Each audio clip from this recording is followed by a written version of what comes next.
en haut, en bas, gauche, droite, BA Start. Pourquoi presque tout le monde connaît ça? La réponse en 2 minutes.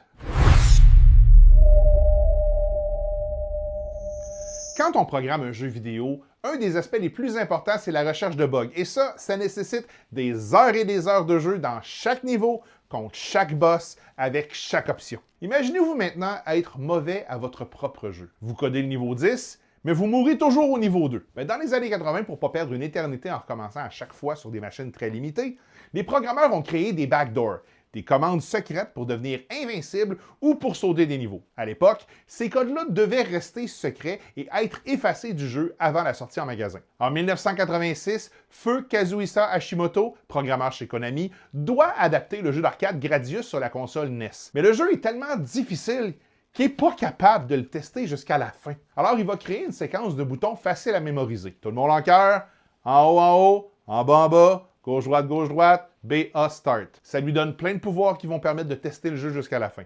Il finit ses tests, mais il oublie d'effacer le code avant que le jeu entre en production. Mais ça, personne ne le sait parce que personne connaît l'existence du code jusqu'à ce que le magazine Nintendo Power le publie et que les ventes du jeu augmentent parce qu'enfin, ça devient possible de finir Gradius. Konami trouve que l'erreur est plutôt payante puis décide d'intégrer le code dans son prochain jeu infinissable, Contra. Contra est connu pour être un des jeux les plus difficiles de tous les temps. Comme en Australie, tout ce qui bouge essaie de vous tuer, tu meurs d'un seul coup, puis tu commences avec 3 vies. Mais en tapant le code à l'écran titre, le joueur obtient 30 vies.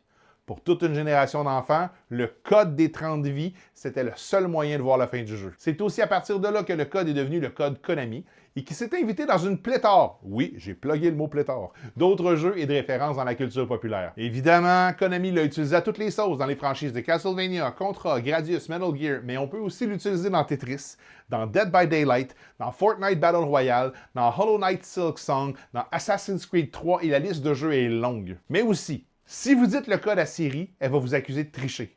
Dans le film Wreck-It Ralph, King Candy, sa sucrerie, utilise le code pour accéder à une portion secrète du jeu Sugar Rush. Puis même si vous entrez le code Konami sur le site de la Banque du Canada dans la partie commémorative du billet de 10 $, ça va déclencher une version chiptune de l'hymne national canadien et ça fait pleuvoir des billets commémoratifs de 10 $. Et ça, c'est juste la pointe de l'iceberg. Aujourd'hui, avec le jeu en ligne, les codes de triche ont presque disparu. Mais le code Konami survit en hommage à quand les jeux vidéo étaient courts, mais difficiles. Si vous avez appris quelque chose, aimez et partagez. Puis comme on jase de triche, j'ai envie prochainement de vous parler du Game Genie et de ses batailles juridiques.